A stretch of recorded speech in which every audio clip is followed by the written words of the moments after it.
computers that can help us, that can do the things that humans can do, but our current computers can't. Modern AI is modelled after ideas about how the brain works. The way the brain works is you have a big network of brain cells, an input comes in, and stuff goes on, and then you get output, and the output you get depends on the connection strengths between the brain cells.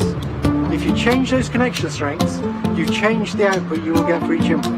And the way AI now works is, instead of programming the computer, you show it lots of examples, it changes the connection strengths, and it learns to produce the right answers without you ever programming it. AI takes millions of inputs, more inputs than a human could probably ever have in their life, to start making decisions and predictions based on all the data they are given.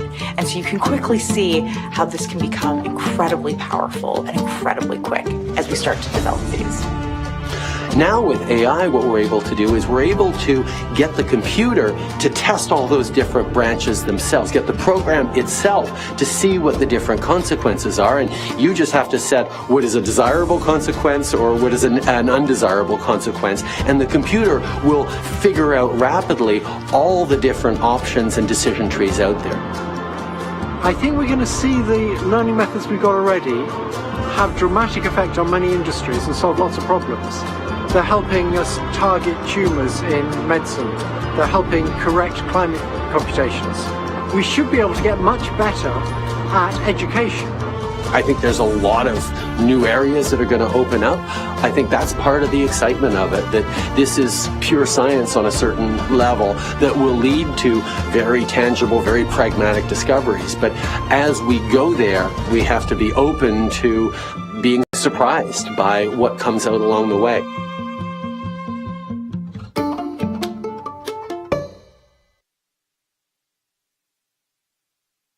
Please welcome Stephen Woods.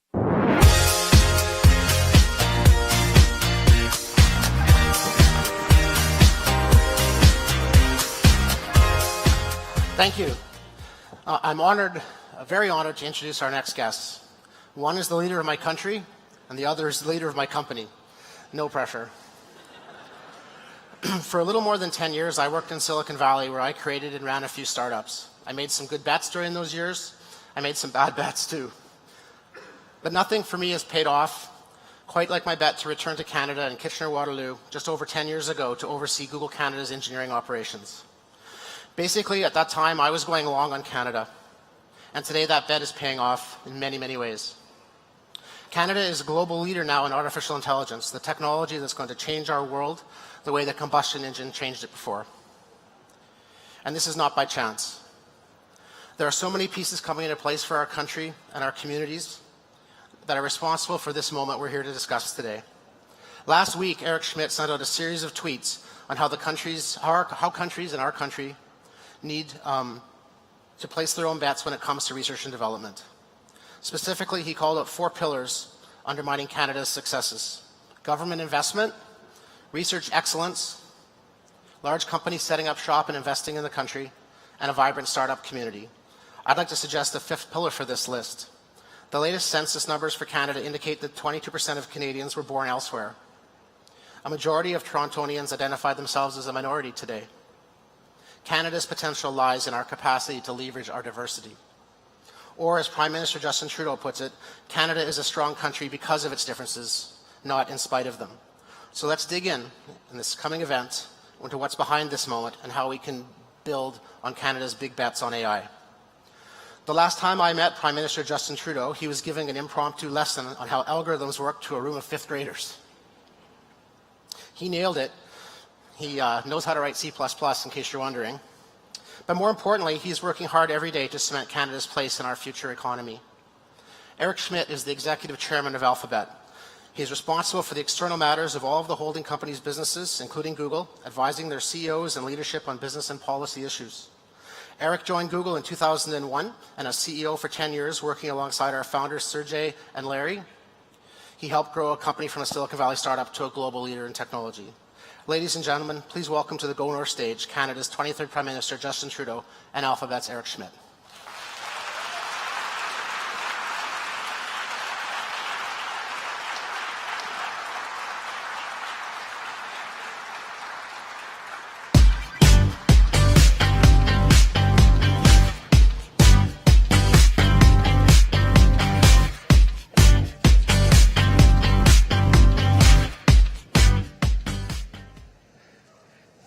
Morning, everyone. Well, good morning, everybody here. It's always exciting to be with you, Mr. Prime Minister. One of the reasons I came to visit is I wanted to inform you about a new United States ritual. We're inventing new things over and over again, especially in the era of Trump. And it involves, I don't know where to go with that, so I'm just going to roll with it. It involves, comparing socks. So here you have your socks, which are always outlandish. So I have come with my socks. Well done. See, everyone tries to compare socks, and they're working the socks thing.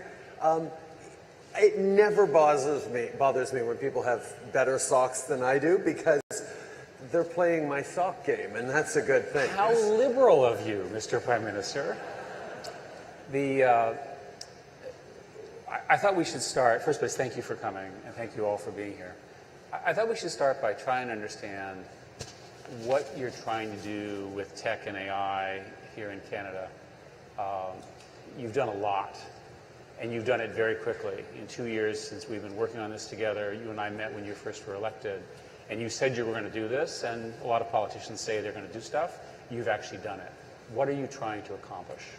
Well, I think, first of all, we all recognize that the pace of change is accelerating. I mean, change has never been this fast, and yet it'll never be this slow again. We are dealing with constant disruption, constant challenges, constant transformation of workplaces, of business models, of career paths, of everything that we see evolve over time is now accelerating so fast that we realize that there really only is two choices. Try to fight it and resist and hold on to what we have for as long as we have and stretch it out as best we can, or decide to go with it and then get in front of it and help shape the way the world is going to go. And I think we recognize in Canada that we've always had strong innovation, strong creativity, great opportunities, top-notch scientists, and an outlook on the world that is both positive, optimistic, because we've seen what hard work and focus and collaboration can give us. And I just think that Canadians realize better than most that there is an opportunity here. As we look at more automation, as we look at more science, as we look at more investments in innovation, in new ideas, in disruptive ideas, I think everyone understands that whenever there's an industrial revolution or a mass transformation of our community, of our society, of our civilization, it comes with disruption, it comes with challenges. But I think Canada is very much focused on minimizing those disruptions and getting through to the other side and benefiting from it and leading it as best we can. And I think for two reasons. One, because obviously if we're helping drive it, we will help draw benefits from it and minimize the challenges and disruptions as we bring people along. But also because, maybe this is uncharacteristically immodest of a Canadian, but I think we have something really important to give to this conversation. I think Canada, with its Charter of Rights and Freedoms, with our values, with the approach we have to being there for each other, openness, diversity, those kinds of framework, as we get into ethical considerations about what the consequences of AI are, of what the outcomes of automation are, of what the potential imbalances between those who own the capital, invest in robots, and those workers who are being displaced by them. As we get thoughtful conversations around it, I think it's important that Canada and Canadians be part of shaping the way this revolution is happening. Well, what's interesting is that you actually believe that, but you also created a Vector Institute. You generated $400 million of funding in the Montreal university system. You have changed your policies to be very pro-immigration with respect to high skills. You've done a lot of the things that other governments have not been able to do. What has allowed you to do this? Canadians. Canadians have, I don't know, there's something about Canada, and some people say it's the weather, but it's more than that, where when you have to brace yourself for winter every year, when you know that the space between communities and homesteads, certainly historically, was always so large, we developed a society where it was important that we were there for our neighbors because we needed our neighbors to be there for us. Combined with the fact that from the very beginning, the founding of the country by English and French, deeply informed by indigenous peoples who've been here for millennia, we had to accept that people who were different than any one of us as identity were just as much Canadian as we were, and just as important to our collective success as each other. And that has led, I mean, it certainly wasn't without its challenges, but it led to a development of a multicultural model where we define our identity as Canadians around shared values and not as a specific identity. And therefore, there is an openness to others, to diversity. There's an understanding that successive waves of immigration have contributed to our success in this country, that our neighborhoods, that our opportunities, that our businesses are stronger because of diversity and immigration, that has allowed us to say, well, let's look at the tremendous opportunity we have as a country to invest in Canadians through our great education system, but strengthening it, doing more coding for young people, doing more investments in science and STEM, but also in the creative industries. These kinds of things are just very, very much things that Canadians value, and we're willing to move forward on them. One of the interesting things you've done is you have a sort of Waterloo-Toronto corridor developing. You have 400, 500 startups in that along that corridor so far, with many more starting now. You have sufficient venture capital. Do you have a sense of what industries are going to emerge out of that corridor, out of the Montreal collection of universities, based on the work you've done so far? Do you have a sense of what you want to have happen?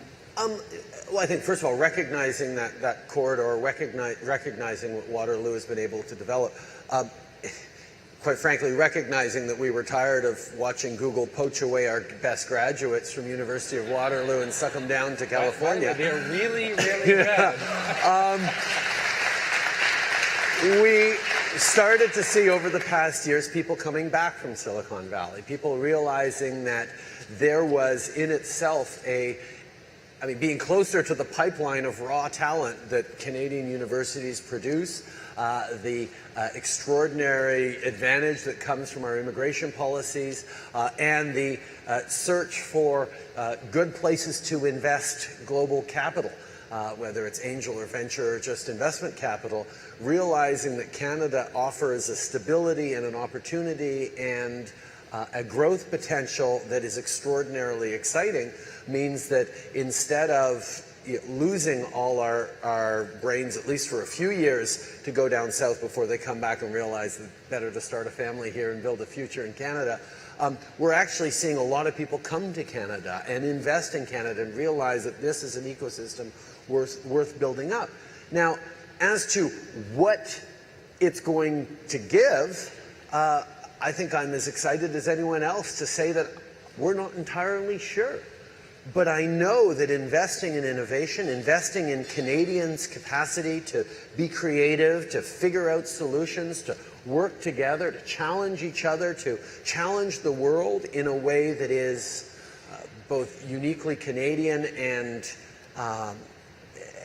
an advantage on the marketplace is really exciting. So I don't think it's up to us to pick specific winners, but I think saying we're going to invest in quantum, we're going to invest in AI, we're going to invest in robotics, we're going to invest in the kind of high value, high quality, innovative, creative, groundbreaking areas matches what our Canadian education system, our Canadian entrepreneurial ethos, and our Canadian search for being relevant in a positive way on the world stage fits in very nicely. So it's interesting, by the way, that the Waterloo-Toronto corridor has the highest density of startups outside of Silicon Valley in the world. So it gives you a sense of the potential of what you're trying to do here. Now, to somebody from the US, there's a number of notably different strategies that you're taking. The most obvious one is on immigration. I was studying this. 22% of Canadians say that they're immigrants. The equivalent number in the US is around 12 or so percent. And you've just announced that you're going to allow 1 million additional immigrants over 3 years, and that number has been slowly increasing over time. If you did that in the United States, right, it would be like a riot. So why is it different here? I think Canadians have always understood that having people come to Canada and ensuring that they have a pathway to success is the story of how we got successful. And it's the story of how the United States got successful as well. It used to be, absolutely. It was the story of the Statue of Liberty of Ellis Island, where the way we have Pier 1.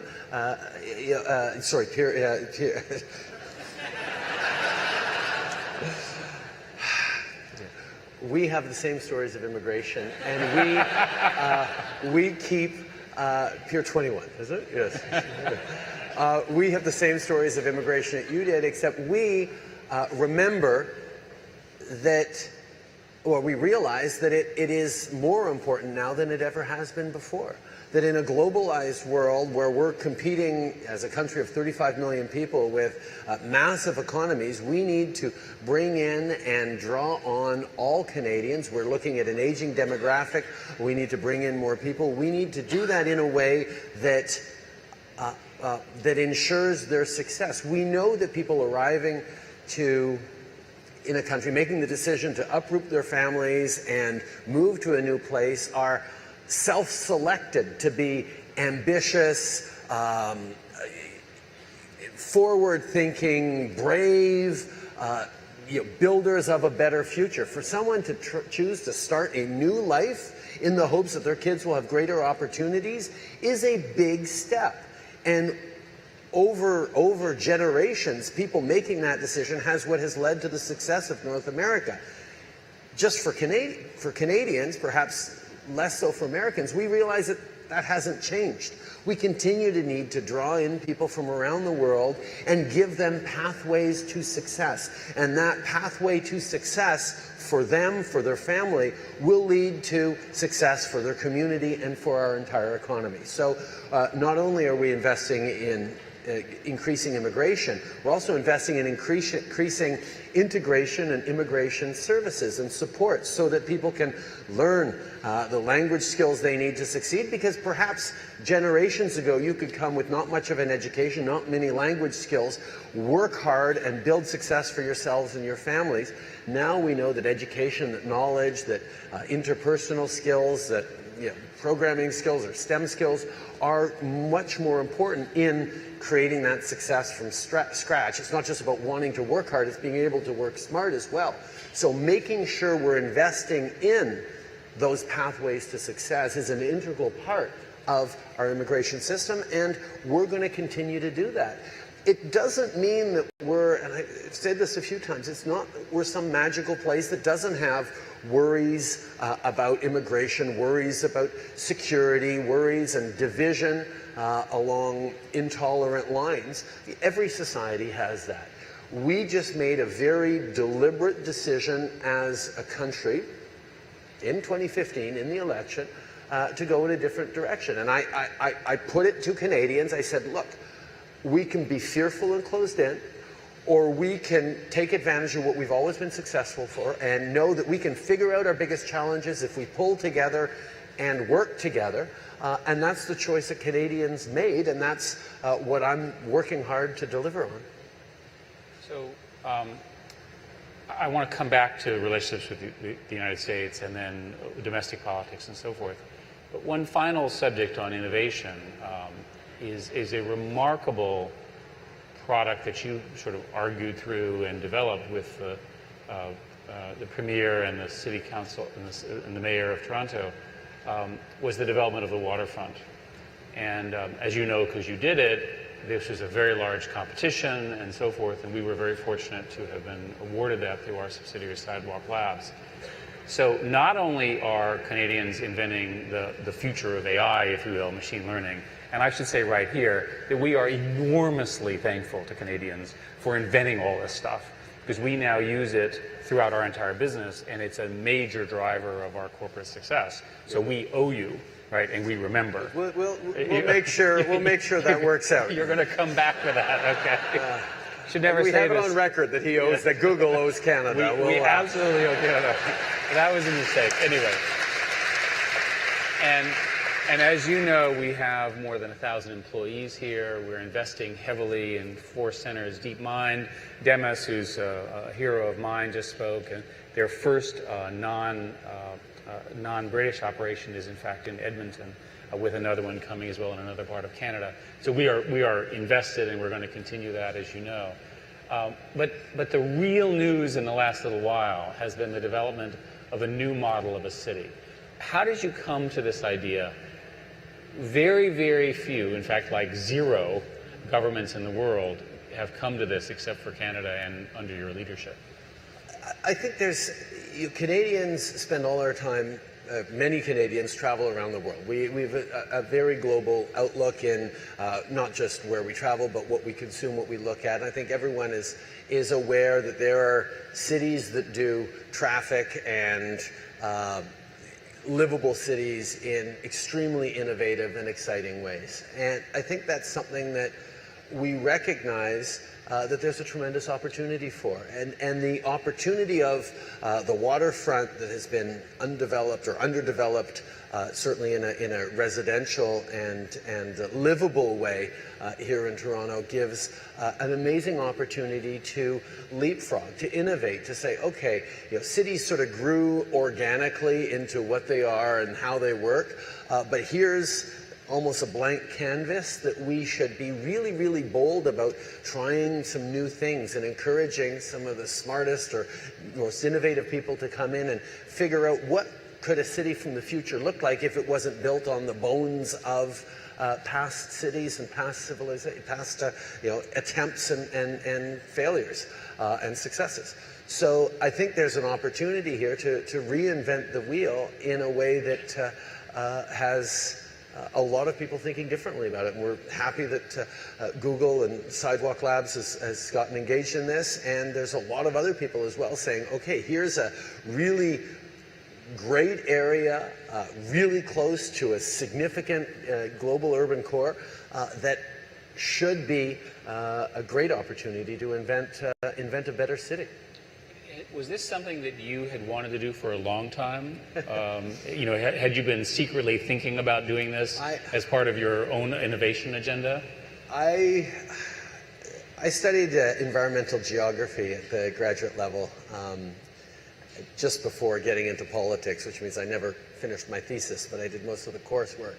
And I was fascinated by this idea of urban design in a way that actually enhances both opportunities and quality of life and environmental footprint and all those things as really important levers for what I've always seen as an advantage. I mean, I'm a Montrealer, and I watched through the 70s and early 80s as a lot of great people from Montreal moved to Toronto. And I'll always feel that Montreal is a far better city than Toronto, but it's a harder argument to make now because Toronto is extraordinarily exciting. But Montrealers, we cling to, yes, but Montreal has a level of culture and a quality of life and a je ne sais quoi. But the fact is, as has been pointed out on restaurants, on culture, Toronto is doing of course, I just say it's because so many Montrealers moved here that we finally shaped the place. But it has, the impact that Montrealers had on Toronto is minimal compared to the impact of people coming from across the country and around the world and building an extraordinary city here. But that idea that quality of life, that there is something where Canada in general and our great cities specifically can compete with anywhere in the world to say, come live here, it's a great place. We're world class in the quality of life and the approach. Even winter just makes you appreciate the summer more. Don't worry about that. This kind of narrative is something that I think fits right into where Canada can be. We'll never have the biggest economy in the world or the biggest army or the most commercial or cultural might of anyone in the world. But can we be a place that people say, yeah, they get it right and I want to be part of that, and there's a quality of life and there's a good living there? That lines up not with something that I've done over the past 2 years, but the way Canadians have always seen ourselves, and looking at how we develop better cities when we're already the most urbanized country in the world. I mean, we think of Canada as a big space of northern lands, but 4 out of 5 of us live in cities. We're over 80% and growing urban. The global average is a little bit more than 60%, and it's growing to 70% of people moving to cities.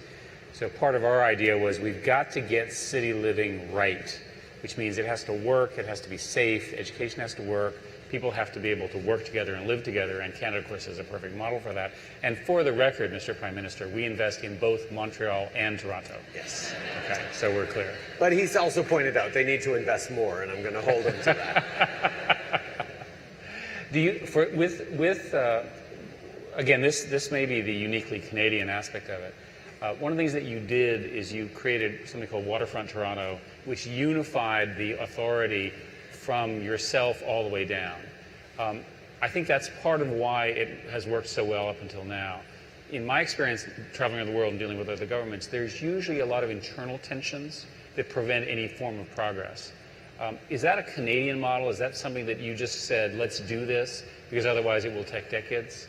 I mean, traditionally, the federal government doesn't have a big role in municipal planning or municipal projects, except often around waterfronts. People who know Vancouver, Granville Island was a federal development originally because it was part of sort of port or waterfront lands. Similar to the old port in Montreal, similar to Waterfront Toronto in the existing stretch of it. The federal government has had a role in that. And as soon as you have a federal government working with municipal government, and therefore a province as a partner as well, there's a need to collaborate and an opportunity to get things done well. And one of the things that I've focused on over the past 2 years is having a strong alignment and a collaborative approach to different orders of government. And it has worked out extremely well where John Tory and Kathleen Wynne and the Mayor and the Premier of Ontario and the federal government are extraordinarily well aligned in taking advantage of this amazing opportunity. So it's Canadian to collaborate, it's Canadian to look to innovate for better communities, and that's exactly what we're doing. So turning a little bit more to the relationships between the United States and Canada, I have a large number of questions. I think in the same sense that you said that we Canadians believe in values more than identity politics, America, the U.S. part of America anyway, seems to have inverted that model. And I'm concerned that the politics in the United States are going to drive various wedges between the excellent historic relationships between Canada and the United States. So as an example, as a U.S. citizen, when I visit Canada, which I do often, I'm always struck by how your media is covering the NAFTA negotiations all the time, whereas in the United States, nobody ever mentions it, right, except in certain states, I would say. So again, there's some sort of asynchrony or asymmetry in what's going on here. Can you tell us what's going to happen, in your view, with NAFTA at this point? I think even by the way, it's worth saying that NAFTA has been enormously successful for both countries. But I think even before getting into that, I think it's important to lay out the frame that has given to a lot of the anxiety and divisions and concerns that citizens are feeling, which lead them to perhaps lash out or make unconventional choices at the ballot box. And that is the sense that the economy and their country's economy isn't working for everyone anymore. That there was a promise that said if we invest in growth through competitive tax rates, through investments in infrastructure, through education, through global trade, all those sorts of things, it was going to create growth. And it did. But people said, well, yeah, but that growth was supposed to benefit me and my family, and it hasn't. And there is a sense of rising inequality of the 1%, the 0.1% getting more and more successful, and more the middle class feeling left out of the growth and success of the country's economy. And what we campaigned on in Canada was saying, okay, we need to fix that. Let's pull together and figure out how to boost the middle class.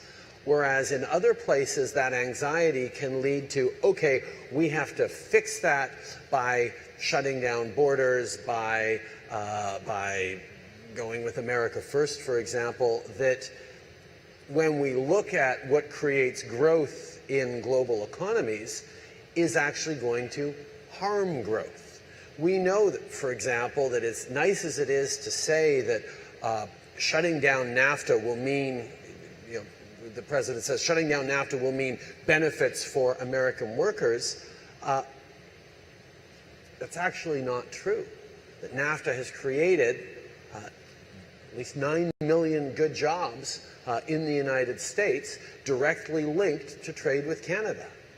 That the fact that the U.S. trades every year, sells more goods to Canada than it does to Japan, China, and the UK combined, means that as soon as you thicken that border or shut things down, there is going to be negative impacts on the American economy, on American workers, on American jobs, on American competitivity.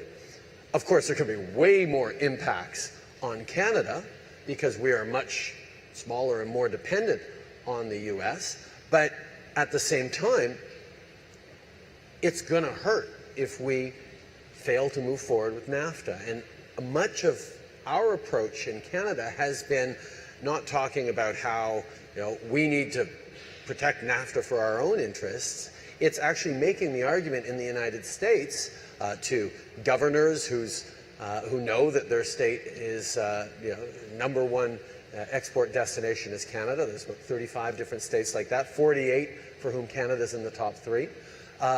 Making the argument to industry in the United States how important the integrated supply chains are with Canada, making the argument to Congress how many good jobs depend on smooth flow of goods and services back and forth across the border.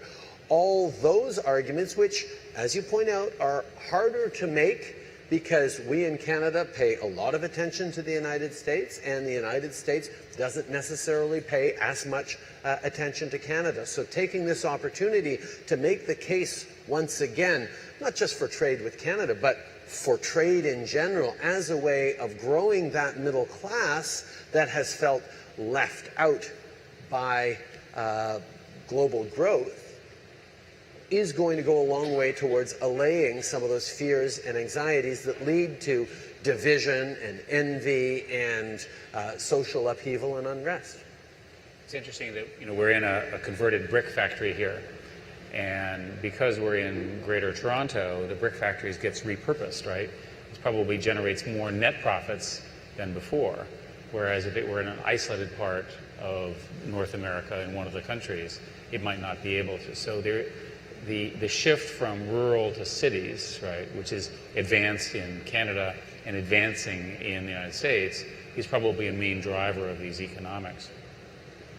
When you think about, I'm asking a more tactical question about NAFTA, again, because people in the United States are not really paying attention relative to the attention that you all are. What's the timeline? How does this get resolved? We continue to feel that modernizing NAFTA, that updating it, whether it's around the digital economy, whether it's improving environmental standards or labor standards, or bringing in a more gender-balanced approach to the way we work together, because we know getting women to succeed more within the workplace, within our economies, is a great driver of success and a really important thing to do. There's lots of opportunities to strengthen and update it, so we're moving forward and making a very serious case for that. The American negotiators are putting forward their proposals. We're carefully evaluating everything they put forward, but at the same time, Canada is in a position right now where, as we just signed a free trade deal with Europe, as we're always looking towards engaging further with Asia, we are looking at diversifying a certain bit, but there's a strength and a unity in Canada right now where across the political spectrum people are pulling together. I'm working very closely with all our premiers, even though many of them have significant ideological differences from me. There's a unity of approach and purpose on this that is really a bit of an advantage for us in the way we approach this, and we are not going to be pushed into accepting something that is bad for Canada. There are lots of ways we can concretely improve NAFTA to the benefit of Canada and the United States and Mexico. We are not going to take a deal that is bad for Canada, and we're certainly not going to take a deal that we think is bad for Canada and bad for the United States, because our success in this country depends as well on success in the United States. Well, speaking as a United States citizen, we are critically dependent upon those supply chains for Canada for all sorts of reasons, including the back and forth that we have in the tech industry. Most people assume that these issues are ultimately resolved in head of state meetings, right? That the president would visit you, you would visit the White House. You've done it a number of times. At the level that you're willing to talk about it, an easy question: what do you agree with Mr. Trump? I agree with Mr. Trump that there are an awful lot of people who don't feel like the economy is working for them. And I agree that we see it. The mandate that he got from the American people was to support people who feel like they've been left aside from the success that America has seen over the past years. And the mandate I got from Canadians is explicitly to make sure that the middle class is strengthened and those working hard to join the middle class are given opportunities again. Now, we have different policy prescriptions on how to go about doing that, and we have good conversations about it. He's actually expressed an interest in the Canadian merit-based immigration model. So, I mean, there are certainly things we can draw on from each other, but I truly believe that the best way to ensure that Canadians, all Canadians, have an opportunity to succeed is investing in education, investing in things like housing and means-tested child benefits and tax breaks for the low-income, hard-working Canadians, by raising taxes on the wealthiest 1% so we can lower them on the middle class. Not things that are necessarily high up on President Trump's agenda, but certainly things that I am happy to make an argument for being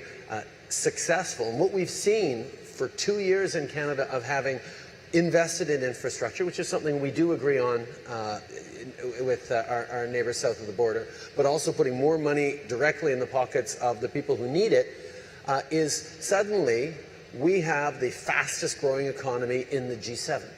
We've created about 450,000 new jobs over the past 2 years, which is a record for us, most of those being full-time jobs.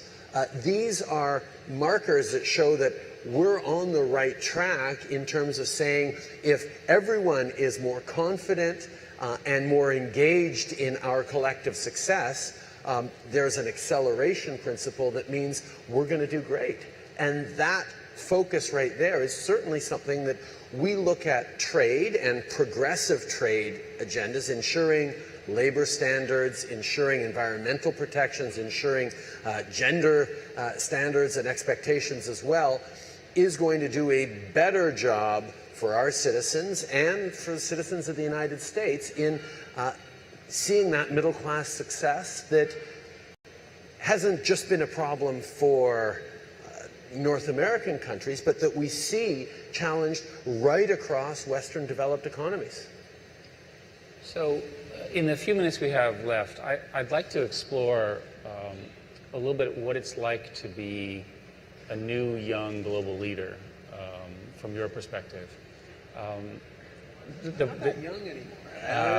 There's just this new range of people who... Well, there's an Austrian fellow who's quite a bit younger than both of us. Yeah,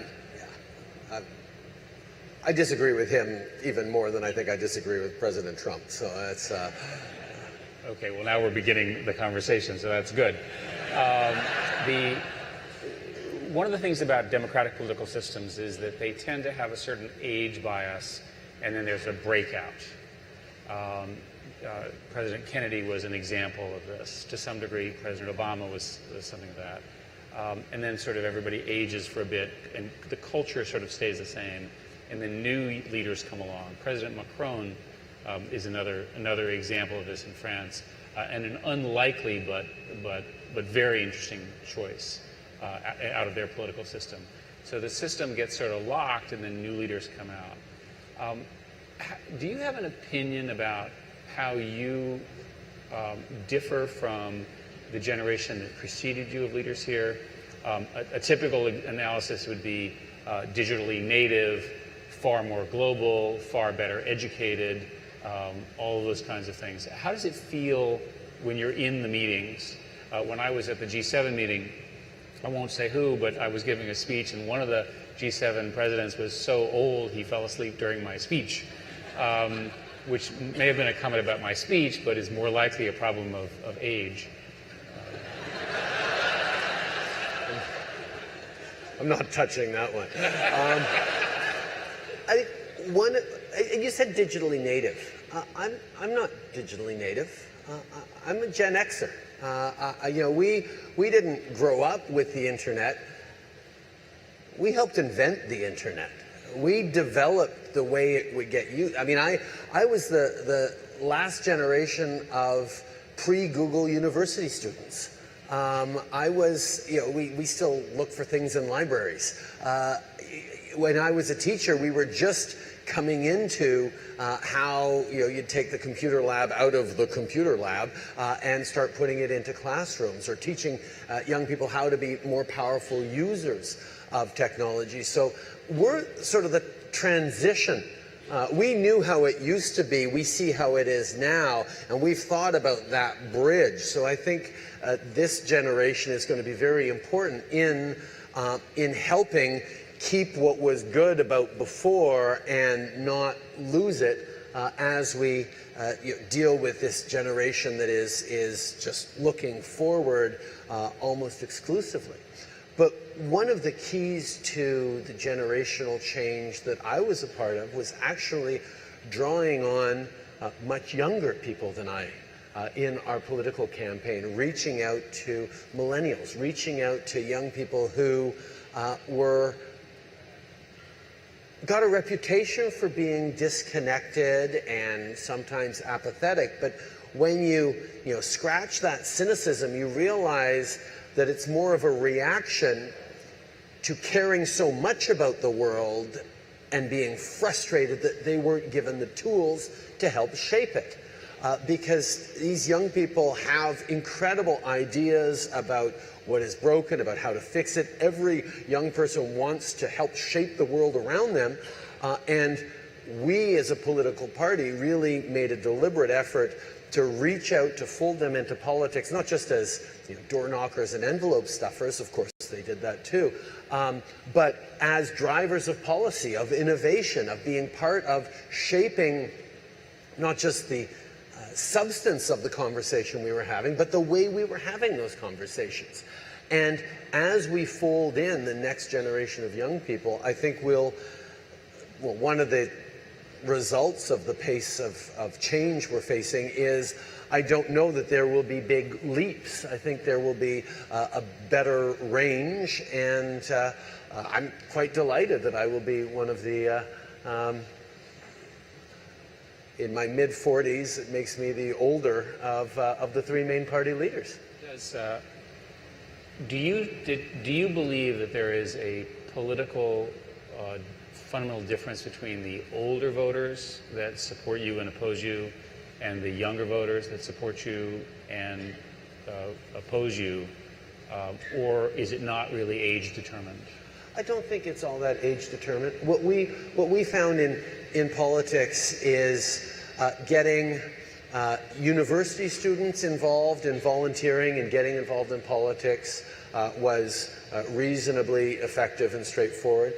Getting seniors, people who have retired, to get involved in politics and active was also relatively straightforward. These are people who have either a little more time or a little more interest in doing that.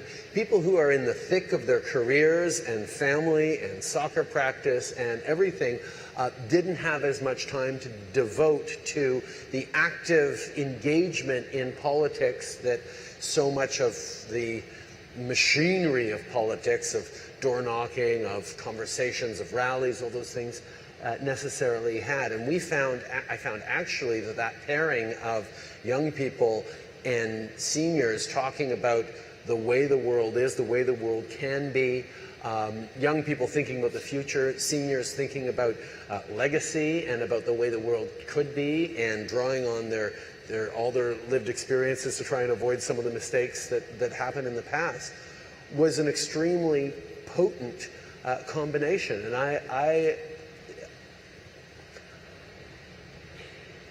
my dad skipped a generation when he had me. When I was born, he was 51 years old, so my dad was the age of many of my friends' grandparents. So I've always felt extremely close and connected to people of older generations, and drawing from their insights and excitement about the changes they'd seen all their life, and excited about what the next thing could be, even though they may or may not be around to see it, but thinking about their grandchildren and their future great-grandchildren and so forth, I thought, and I always feel, is a very, very powerful way of pulling people together. You know, it's interesting, Mr. Prime Minister, you grew up in a political family, and many such people would end up being more cynical about politics than anything else. And yet you've emerged with this extraordinary optimism. And I'll say to you all that I do a lot of this with leaders around the world, and there is no leader who can articulate a vision around innovation and growth like your Prime Minister. Thank you so much, Mr. Prime Minister.